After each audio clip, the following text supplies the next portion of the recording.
Bonjour Jean-Michel Vernochet, je suis ravie de vous accueillir sur Tribune Libre en ce mercredi 9 avril 2025.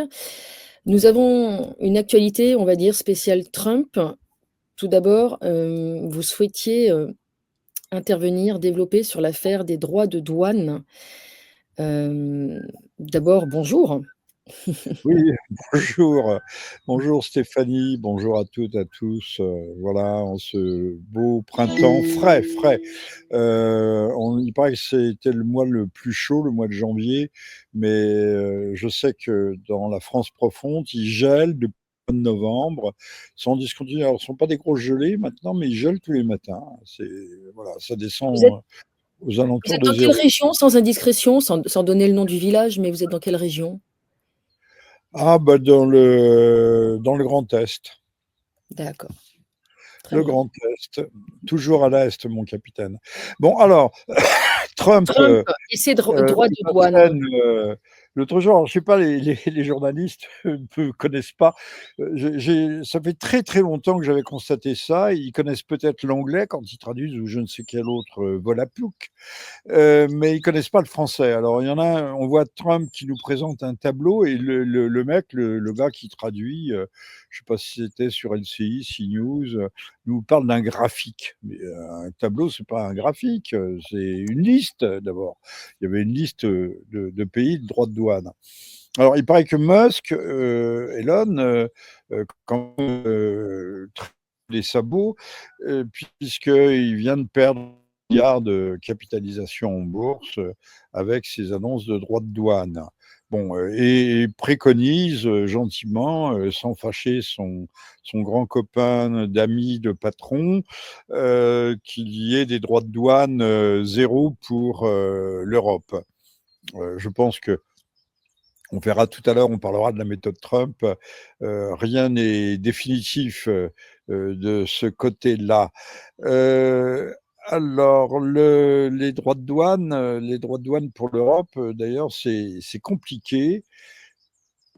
Trouble hein, de voir des images qui apparaissent.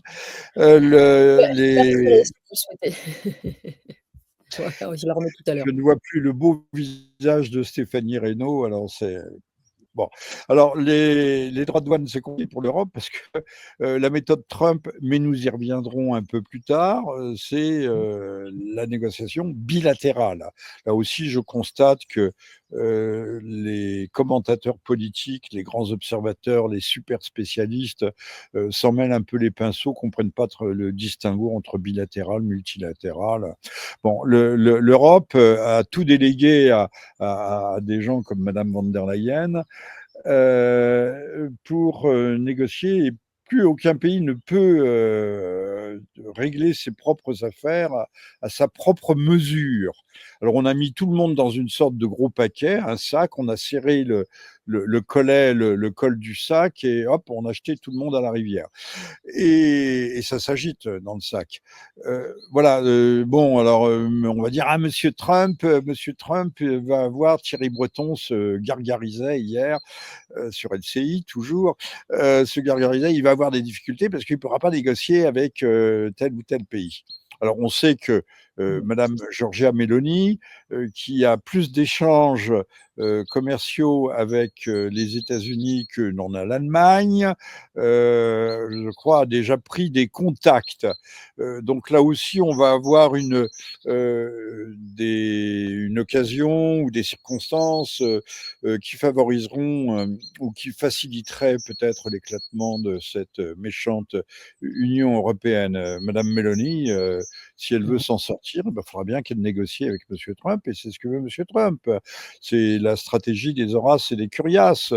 Euh, les, le dernier Horace survivant sur les trois, court, les Curiaces s'essoufflent derrière lui avec leur barda, c'est-à-dire leur bouclier, leur glaive, tout ce que l'on veut, et il les tue les uns après les autres. Et ben voilà, on évoque déjà ici une partie de la méthode Trump. Alors pour l'Europe, oui, je ne sais pas, je n'ai pas le détail en tête des intérêts de monsieur Musk et de Tesla en Europe, mais il faudrait peut-être voir Je préférerais avoir des Tesla en Europe plutôt que des voitures électriques chinoises.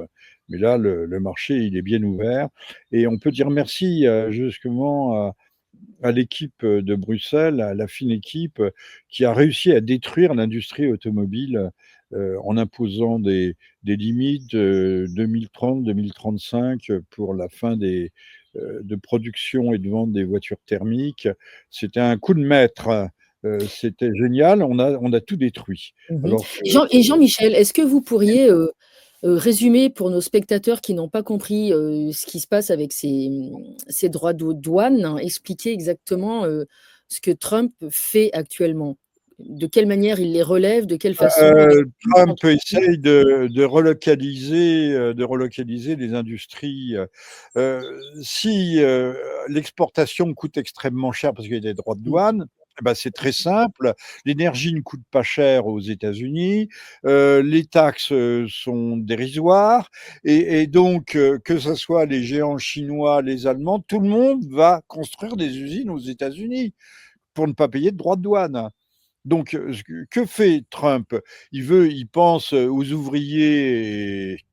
Je ne sais pas si il y a un imbécile qui a appelé ça de l'ouvriérisme.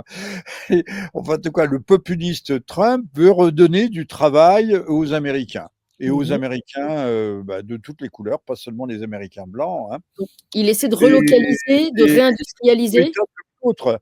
Moi, je suis né, je vous rends la parole, Stéphanie. Je Mmh. suis né dans un monde où Horresco référence, la chose la plus ignoble, c'était le protectionnisme. Ah, le protectionnisme, c'était le diable, comme le nationalisme, comme ceci, comme cela. Ben non, mais le protectionnisme, ça marche d'une certaine façon. Sauf qu'il faut bien manier la chose avec de bons dosages, le manier avec astuce, et ça, on Mmh. va voir ça tout à l'heure dans la méthode Trump. Très bien.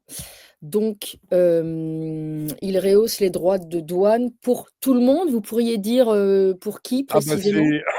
c'est gradué. Les Chinois, ils ont droit à 105%. Je crois Mmh. que les Européens, c'est très faible, c'est 10 ou 15%, ça va. Par contre, pour il veut mettre au pas les Mexicains. Quand même, il y a beaucoup d'industries américaines qui sont délocalisées au Mexique, Mmh. et les échanges sont très inégaux avec le Canada. Donc, c'est au moins 25%. Voilà, donc c'est un instrument économique, mais c'est aussi un instrument politique, hein. Il veut amener ces gens-là à récipiscence.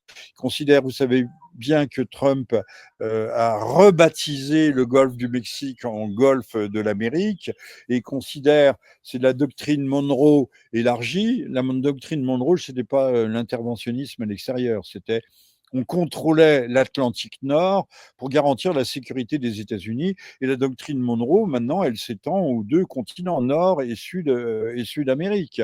C'est le précaré très étendu, très large.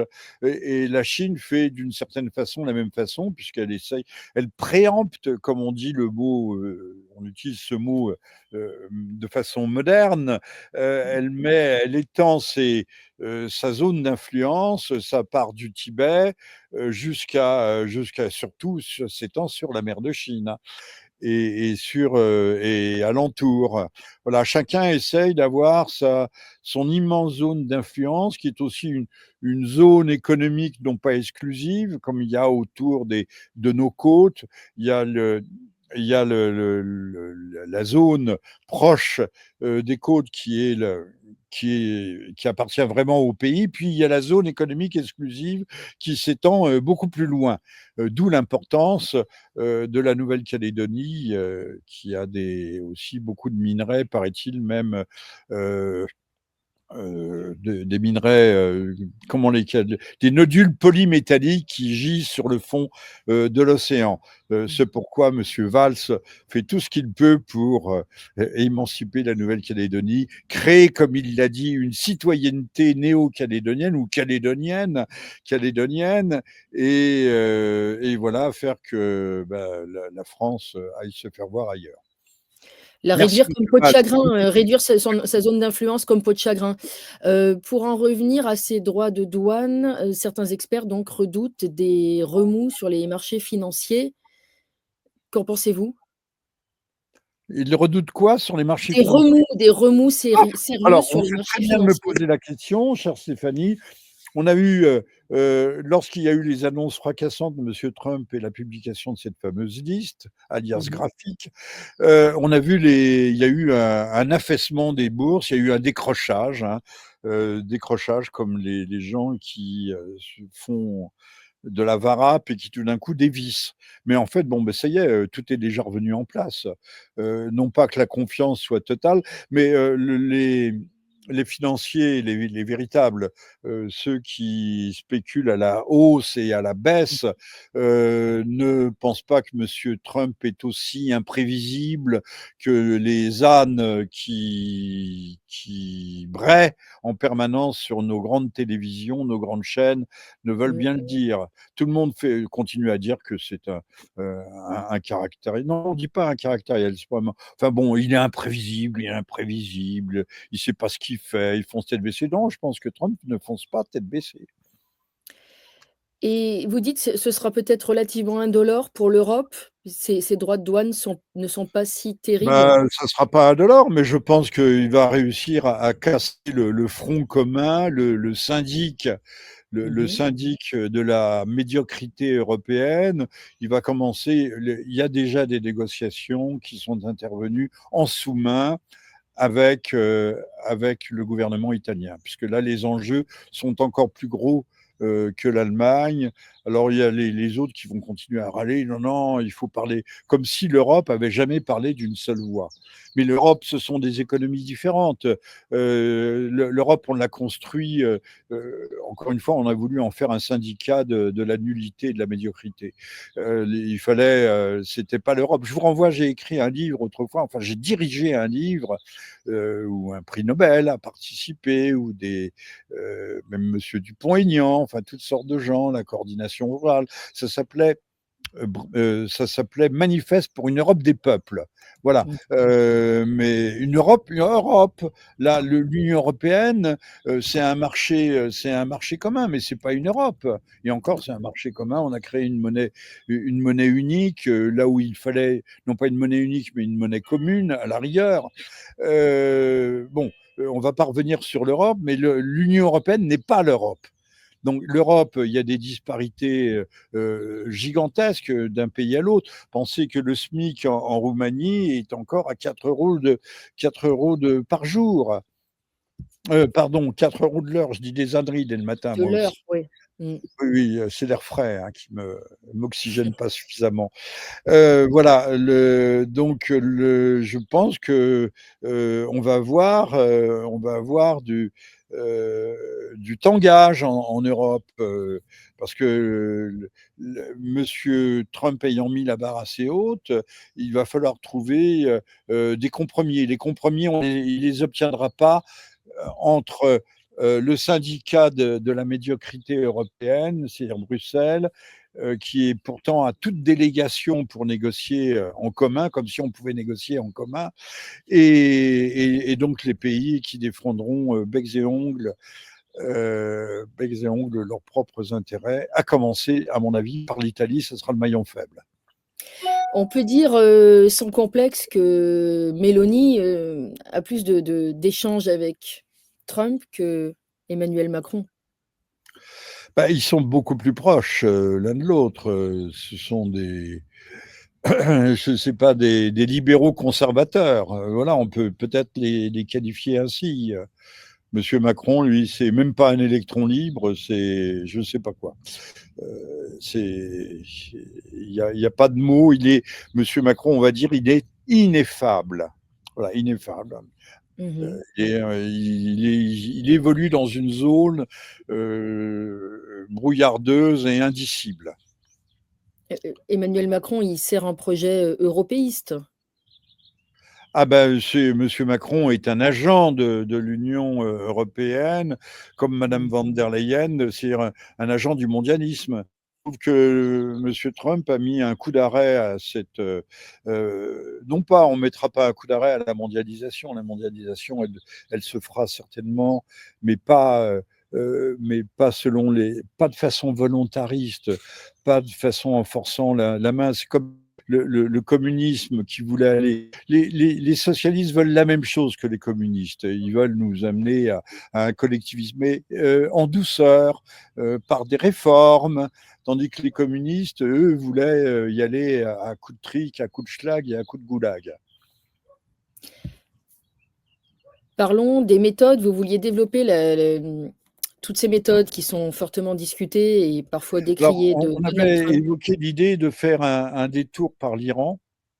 Alors, si vous voulez, on passe d'abord par l'Iran. Oui, oui, oui. Et ben voilà, vous venez de tout dire. Donald Trump ouvre des négociations directes avec l'Iran. Et ça va nous introduire sur sa méthode. Au moment où il menaçait des foudres de la guerre, où il massait c'est quelques exemplaires, hein, de B-52 sur l'île de Diego Garcia, base stratégique qui se situe à 1000 ou 2000 kilomètres des côtes iraniennes, plutôt 2000, 1500, au milieu de l'océan Indien, qui appartient au Royaume-Uni, mais enfin le statut de ces îles est complexe, c'est intéressant, mais ils doivent revenir aux îles Maurice.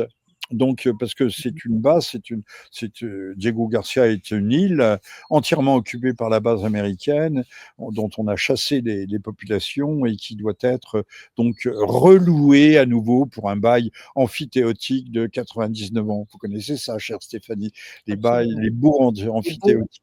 Mm. Et, et donc, il a menacé méthode Trump, il a menacé l'Iran de foudre. L'Iran a tenu bon et a dit, nous, on veut négocier directement avec M. Trump. Et ben, c'est ce qui se passe. Il négocie. Alors, on commence, et ça, on est dans la méthode Trump, on commence par un énorme coup de boutoir, on va tout casser, on renverse la table, on balaye les cartes et on pose le pétard sur ce qui reste de table. Mais en fait, ça permet de mettre l'autre dans de bonnes conditions psychologiques pour négocier. À partir de là, alors on part de très haut et puis on arrivera à un niveau moyen convenable. Et je pense que c'est ce que l'on va voir avec, par exemple, les 105, les 105% de droits de douane affectés à la Chine. Les Chinois le prennent très mal, mais les Chinois vont aussi préféreront c'est absolument assuré, préférons le marché américain qui est quand même le plus grand marché chinois. Alors les Européens font semblant d'avoir les chocottes. La Chine va déverser sa camelote sur l'Europe, mais elle la déverse déjà. Bon, le marché européen est à saturation, hein. Même l'ail que l'on trouve dans nos assiettes, enfin pas moi, hein, moi j'achète de l'ail français bio. L'ail arrive de Chine. Enfin, si en France on n'est plus capable de produire de l'ail, alors les bras vous en tombent. Bien. Et donc, il met la barre très haut. Encore une fois, il va retenez-moi ou je fais un malheur. Image classique. Et puis Mhm. après, bah, il engage des négociations bilatérales et il refuse le multilatéral. Avec le multilatéral, on ne sait pas qui est qui veut quoi. On essaye de financer, on se retranche derrière le voisin. Ça, c'est le parlementarisme perpétuel, hein. On discutaille, on fait traîner des choses en longueur. Non, non, on veut des trucs tranchés. Bah, là, je trouve que la méthode Trump a du bon. Et la meilleure preuve, c'est que les bourses se sont déjà rétablies et n'ont pas l'air de craindre plus que ça l'effet Trump. Alors bien sûr, il faut tempérer, il faut ne pas aller faut pas qu'on le prenne trop au sérieux. Voilà. Quand il dit il n'a pas dit je vais nucléariser l'Iran, mais quels que soient les braves gens qui conseillent Monsieur Trump en lui disant ça y est, ils ont l'arme nucléaire, ça y est, ils vont attaquer le monde, ils vont réduire Israël en poussière. Mais non, on sait très bien que les Iraniens n'ont pas l'arme nucléaire, ils s'y préparent, ils ont du plutonium, ils sont ouverts aux inspections de l'AIEA, c'est-à-dire de l'Agence internationale de l'énergie atomique. Ils sont prêts à jouer le jeu. Ils ont bien dit qu'ils refusaient le conflit, qu'ils ne voulaient pas le conflit. D'ailleurs, ils ont bien raison. Mais derrière l'Iran, il faut savoir aussi quand même qu'il y a un triangle de fer. Il y a des liens très forts qui se sont constitués avec la Chine et la Russie. Et surtout que la Chine a besoin du pétrole iranien avec je veux dire, c'est entre 300 et 600 pétroliers, sa flotte fantôme, dont usent d'ailleurs aussi les Russes qui nous vendent du pétrole. Il y a du pétrole russe dans les stations-service françaises, hein, il faut le savoir. Donc, vous voyez, le jeu dupe et le jeu d'hypocrite, le bal des grands hypocrites qui occupe l'arrière de la scène, les coulisses de la vie internationale. Donc, voilà, pendant un certain temps, nos bons journalistes qui relaient, qui sont de bons agents des informations et qui donc normalement tombent sous le coup de la loi, hein, la fameuse loi Pathé sur les fausses nouvelles, veulent à tout prix nous faire croire que la guerre était imminente. Oui, Israël voudrait bien que il y ait une guerre entre les États-Unis et l'Iran, mais je pense que les desiderata d'Israël ne seront pas comblés cette fois-ci. Ou pour le Mmh. moment. Est-ce que, pour finir, vous pourriez nous commenter, les méthodes de calcul de ces nouveaux, droits de douane construits sur les montants des Alors, déficits bilatéraux? je ne suis pas économiste, ça me passionne assez Mmh. peu. Les nouveaux Mmh. droits de douane, mais ils sont calculés sur la base des déficits commerciaux. On n'achète plus chez vous, vous achetez moins chez nous. Voilà, donc il faut rétablir l'équilibre. Nous sommes perdants, nos dollars, on a une hémorragie. C'est vrai que si vous achetez plus chez le voisin et lui moins chez vous, il faut que les échanges, c'est pour ça qu'on appelle ça la balance commerciale, soient plus équilibrés. C'est tout bête. C'est tout bête, c'est bête comme chou même. Et, et c'est ainsi. Trump, je ne sais pas pourquoi il y a deux F là, tarif. Ah oui, parce que c'est pas du français. Voilà. Et, et le Trump remet les choses un peu d'équerre. Mmh. Il était temps. Il était temps pour l'Amérique. L'Amérique allait sombrer. Alors, Mmh. on nous parle d'un crack. Là, on brandit l'image. C'est toujours le gouvernement par la peur. Trump est un être ignoble et on Mmh. va. Attendons et voyons. Et encore une fois, j'en reviens aux bourses qui ne montrent pas de signe de panique pour l'instant. J'ai une question, pour vous dont je connais déjà la réponse. Vous voudriez, plus de protectionnisme de la part de notre président français? Ah bah, c'est même plus du protectionnisme, il a vendu la France à la découpe. On nous dit: «Ah», et j'entends encore aussi des ânes qui braient, qui nous disent: «Ah oui, nous au moins on a gardé notre industrie d'armement». Enfin bon, le fleuron de notre industrie d'armement pour l'instant, c'est, sur le champ de bataille ukrainien, c'est le canon César, entre autres. Puis on a aussi nos petits missiles. Mais le canon César, pour remplir les obus, on achetait la poudre soit en Israël, soit en Australie. Enfin, on n'est plus capable d'avoir une industrie de poudre, voilà. C'est proprement hallucinant. On a vendu Alstom, on a vendu. Tout d'un coup, on redécouvre. Tout d'un coup, gouverner, c'est prévoir. Hein. Tout d'un coup, on découvre que l'indépendance, c'est le nucléaire. Ah ben oui, ben, il aurait peut-être fallu s'en préoccuper un peu plus tôt. Monsieur Macron a-t-il réouvert Fessenheim? C'était encore possible il y a quelques mois. Maintenant, je ne sais plus. On a un besoin urgent du nucléaire. Mais par contre, on construit des éoliennes de 200 mètres de haut, comme on vient de le voir, qui tue les rapaces ou qui tue chez nous, dans le Grand Est, ça tue les cigognes noires et où également, je ne sais plus quel l'oiseau très rare a été haché menu ou éclate aussi, les pales les font éclater parce que les, les oiseaux ont des ballons aériens qui sont l'héritage des vessies natatoires des poissons. Pas oublier que les oiseaux, ce sont des dinosaures. Hein.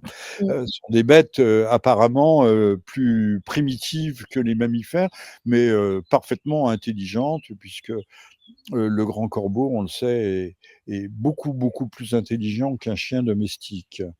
Voilà. Où il y a d'autres. En parlant de dinosaures, dinosaures de la politique, et je vais faire un petit peu de hors-sujet pour cette dernière question, mais j'ai très envie de vous la poser. Vous pensez quoi de l'affaire Marine Le Pen?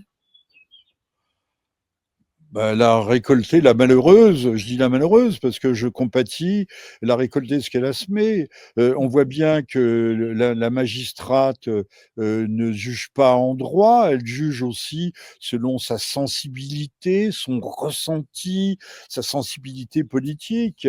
Elle l'a dit, elle l'a avoué, elle a dit je ne pouvais pas, sincèrement, je ne pouvais pas, je sais pas, je ne pouvais pas faire en sorte que Madame Le Pen s'en sorte comme ça. Elle a dit, enfin, je n'ai plus la phrase exacte en tête. On voit bien que c'est un jugement politique. Euh, euh, Madame Le Pen a commis une faute et son équipe. Enfin bon, elle n'a pas détourné d'argent public français. Hein. On nous emmerde aussi avec ça. C'est pas l'argent. On dit, on interroge des gens dans la rue. Ah oui, c'est l'argent du contribuable, mais pas du contribuable français ou très indirectement, parce que c'est l'argent du contribuable français qui est volé déjà par cet énorme appareil que devrait bien que remet Madame Le Pen en question de Bruxelles, de cette Union européenne tentaculaire, cette espèce de chancre qui n'est pas un chancre mou, qui est un chancre dévorant et qui pompe toutes nos ressources. On va encore, je ne sais pas, on donne de l'argent. L'Union européenne vient de donner, je crois, 4 milliards à M. Al-Jolani en Syrie pour pouvoir massacrer tranquillement et sagement sa communauté alaouite. Et quelques chrétiens au passage peut-être. Je dis peut-être parce que on a peu d'informations sur le cas, mais les Alaouites, c'est assuré. Mmh. Voilà, donc voilà où part notre argent. Alors les gens de la rue, au lieu de dire Madame Le Pen nous a piqué notre pognon, eh bien dire que fait que les gens de Bruxelles se débrouillent. Madame Le Pen a eu tort, c'est certain. Elle a même été apparemment prévenue, mais qu'on la retire de la compétition est un scandale intégral. Maintenant, Donc je vous êtes plutôt d'accord avec, Philippe de Villiers qui a déclaré, «Le système judiciaire est en train de faire le casting de la prochaine présidentielle 2027». Ah bah, écoutez, on l'a vu en Roumanie, hein, on a annulé le premier tour pour évincer Monsieur Călin Georgescu, et puis ensuite on l'a arrêté sous des motifs divers et variés. Et avariés, et c'est un peu le même motif qui a été utilisé contre Madame Le Pen, trouble à l'ordre public. Son élection, ou plutôt sa candidature, serait un trouble à l'ordre public. Mais de la gueule de qui se fout-on? Mais enfin, il faut dire les choses comme ça. Et Madame Le Pen est même encore bien timorée dans sa défense.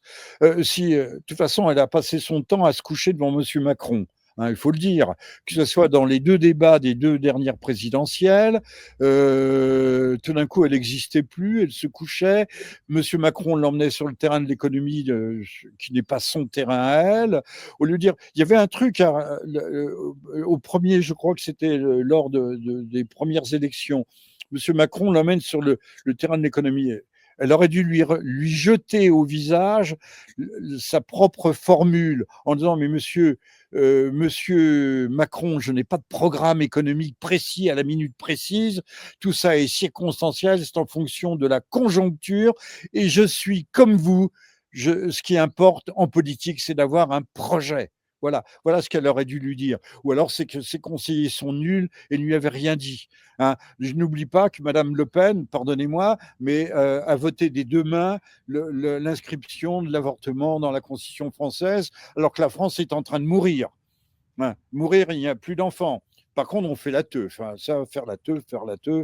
Et que qu'on paye 2 ans de chômage à des gens qui partent en vacances pendant 2 ans après avoir travaillé 2 ans. Bon, ben, comment voulez-vous qu'un système économique tienne comme ça? Enfin, ça n'a pas de sens. Vous ne croyez pas que c'est plutôt nos élites qui dilapident l'argent, finalement? Bah, de toute façon, il y a un projet, c'est la destruction de la nation, la destruction des nations, la submersion. La submersion. Pensez, je parlais de l'avortement, on est à 244 000 pour 2023 ou 2024, peu importe. Le dernier chiffre en date, c'était 244 000 avortements. C'est-à-dire qu'un enfant sur 3 est avorté dans ce pays. Un enfant sur 3. Vous êtes sûr de ces chiffres? Ah oui, Oui, je c'est suis énorme. sûr du chiffre. Un enfant sur 3 actuellement. Bah, regardez le nombre des naissances. Qui est en chute libre. On a ah, Oui. bon, voilà. C'est en chute libre. Également, qu'allais-je dire?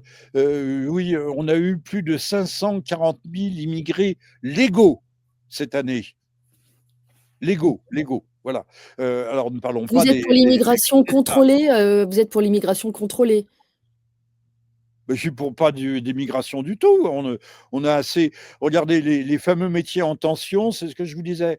On a 80 000 cuistots qui sont sans emploi, mais qui travaillent 2 ans ou 3 ans, et puis enfin, au bout de 2 ans, ils prennent leurs 2 années sabbatiques avec Pôle emploi, avec les indemnités de chômage. Les plongeurs, aller dans une cuisine de restaurant en France, il n'y a que des immigrés. Alors qu'en fait, on a sur le marché du travail, vous pouvez trouver ça sur la toile, vous avez l'un des responsables du secteur hôtelier qui vous explique ça très benoîtement. Hein, on a le métier en tension, on a des milliers, des dizaines de milliers de professionnels compétents, aguerris, qui sont hors emploi. Hein, Mmh. ou alors les Français ne sont plus. Non, non, mais c'est un projet, c'est programmé, c'est organisé, c'est planifié. Hein, il faut que les nations disparaissent. Voilà. Et pour faire ce magma humain, cette espèce de termitière que sera l'Europe, qui est au fond à la fois le vestibule de la mondialisation, de la globalisation, mais également son laboratoire. D'accord. Donc Regardez, ce projet Londres est européen, une ville vous avez Londres est une ville déjà à 40, presque 50% immigrés. mmh. D'ici 20 ans, les Londoniens de souche, ou plutôt les Anglais de souche, seront ultra minoritaires. Donc vous Hein. dites que l'UE, c'est un projet, malveillant? Ben, c'est un projet, c'est un projet mondialiste, wokiste. Pourquoi on a fait d'ailleurs de l'Europe le dernier bastion du wokisme. Et, et je vous annonce que prochainement, j'espère, j'ai un livre, mes premiers cahiers du wokisme sortiront bientôt, qui décortiquent Mmh. la mécanique, la machinerie, les rouages de la machinerie infernale qui est en train de nous broyer. Puisque je Il parle de s'appellera comment? wokisme, Ce sera quoi le titre? pardon? Le Bah, titre ça du sera livre? je ne sais pas quel sera le titre exact, mais ce D'accord.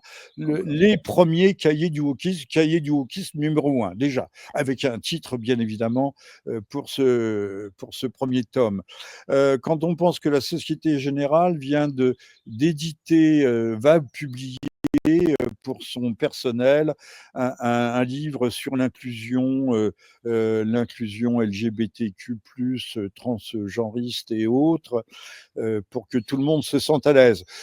Parce que la diversité sexuelle, entre autres, comme la diversité raciale ou racialiste, est une richesse pour nous tous. Je pense que il serait bienvenu de la part de la Société Générale de s'occuper de bien gérer les fonds de ses clients plutôt que de gérer de la richesse woke qui aujourd'hui tient de plus en plus de place.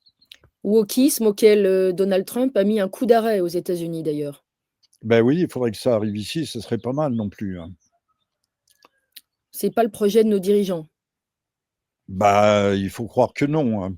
Il faut croire que non, on le voit partout. Ah si, je parlais de Madame Mélanie aussi très timidement. Ça fait déjà 3 ans au moins qu'elle est au pouvoir, enfin aux affaires. On ne va pas dire au pouvoir. On n'est pas au pouvoir en démocratie. Aux affaires, elle vient de faire interdire dans l'enseignement, dans le milieu scolaire, universitaire, l'utilisation de l'écriture inclusive. C'est très timide. Hein. Vous voyez à quel point on est timide. Mais en Parce que France, déjà, on ne parle plus, on ne sait plus lire. On arrive à l'université, on sait à peine lire, assez péniblement déchiffrer un texte un peu difficile. Et on veut nous écrire ça en langage Yel. Bon, de toute façon, en France, chose qui est assez méconnue, l'écriture inclusive n'est officiellement pas tolérée. oui, mais elle est utilisée aussi bien Mmh. par certaines administrations. Hein. Mmh. Je vous Je vous laisse dirai pas conclure sur lesquelles, l'affaire parce Trump. que... Pardon? Je vous laisse conclure sur, la semaine Trump et les droits de douane. Trump a donné, là encore, un grand coup de pied dans la fourmilière. On le voit, il passe son temps avec son parapheur et ses grands feutres, avec sa grosse signature. Alors, je ne suis pas un Trumpiste forcené, mais je vais Mmh. utiliser la vieille formule anglaise, wait and see, hein, de Black et Mortimer. Wait and see, attendre et nous verrons, on verra bien ce que cela donne. De toute façon, Monsieur Trump est poussé. On dit qu'il a 18 mois avant les élections de midterm. Il y a le monsieur Cruz, le sénateur ou gouverneur, non, c'est gouverneur de la Floride, qui nous explique. Je sais pas, non, c'est peut-être pas de la Floride, enfin c'est de par là, qui nous explique que les élections de midterm vont être sanglantes. On nous dit aussi, mais enfin tout le monde ne le dit pas, ça c'est ce que rapportent nos médias. Les médias, c'est comme les Alors, crottes de chiens le sur le le trottoir, il faut les le prendre. gouverneur Ted Cruz, hein. Ted Cruz, voilà, je vous remercie, c'est Ted Cruz, dit ça va être sanglant, on va se vacher, attention, attention, non, il y a forcément un passage difficile, il faut mettre en Mmh. place, il faut que les choses s'ajustent maintenant. Comme je l'ai dit, entre les 105% de droits de douane sur les biens importés de Chine et ce qui va être à l'arrivée, peut-être on va trouver forcément, il y aura un terrain d'entente qui sera trouvé. Mmh. Mais Trump, avec sa méthode à l'emporte-pièce, aura estomaqué ses interlocuteurs et partant de plus haut, ils descendront moins bas. D'accord, je rectifie, le sénateur texan Ted Cruz, voilà Ah oui, c'est le précisément, Texas, pardon, c'est pas la Floride évidemment. sénateur texan du Texas, tout à fait. Ted Cruz, pour donner une information précise à nos spectateurs. On va terminer cette émission par une expression latine, sursum corda, Jean-Michel Vernochet. Oui, oh les cœurs, oh les cœurs, oh les cœurs, oh les cœurs. Oh les cœurs, on en a besoin parce qu'il en faut en France, du Des cœur. cœurs vaillants. À cœur vaillant, rien d'impossible. Là, on va peut-être avoir justement, c'est important ce que nous sommes en train de dire, de nouveaux gilets jaunes avec les motards, les Les commerçants, les ZFE. artisans. On sait que dans le centre des villes, c'est 20 millions de passages dans une année, 20 millions, et on veut leur interdire le centre des villes. Et il y a une espèce d'imbécile qui est une belle fille au gouvernement qui a dit: ah, mais les pauvres n'ont pas de voiture. Bah, je peux vous dire que les pauvres à la campagne ont tous des voitures parce qu'ils ne peuvent pas ne pas en avoir, étant donné qu'il n'y a plus de service, et il n'y a plus de service nulle part. Même les supermarchés ferment. Il faut se déplacer. Pour travailler, maintenant, il faut faire. Ceux qui travaillent à 30 km de chez eux, ça fait 60 allers-retours, hein, ont de la chance. Il y en a qui travaillent jusqu'à 80, 100 km parfois. Il Eh faut bien, savoir ça. Alors, faut être vraiment, mmh. vraiment demeuré. Hein. Ah, elle est jolie, elle est lisse, elle est blonde, c'est une jolie poupée Barbie, cette fille qui nous dit: ah, mais les pauvres ne seront pas lésés parce qu'ils n'ont Vous plus de. parlez de Agnès, Non, non, on va pas Pannier-Runacher? citer de nom quand même, la pauvre. Ah Elle bah, va nous montrez-nous ça, la photo de cette poupée Barbie gouvernementale. Il faudrait trouver le petit extrait vidéo dans lequel, non, mais les pauvres n'ont pas de voiture. Alors, d'abord, les moins riches, ils n'ont pas de voiture. Hein. Ce sont ceux qui sont le moins équipés ceux qui ont une voiture en voiture. Ont une voiture. La conclusion, c'est que il faudrait d'urgence un Trump français. Je suis sûr que les Trump français existent, mais où sont-ils? On les a tellement parmi nos chefs d'entreprise, peut-être, mais j'ai vu l'autre jour, il a un joli nom à rallonge. L'autre jour, c'était hier soir, l'ancien patron du MEDEF, avec un petit col, mais pas trop ouvert, pas à la BHL. Il parle bien, l'homme est intelligent, mais on sent que ce sont des dandys. Ils ont toute l'intelligence, mais l'intelligence ne suffit pas. Il faut aussi des hommes de caractère.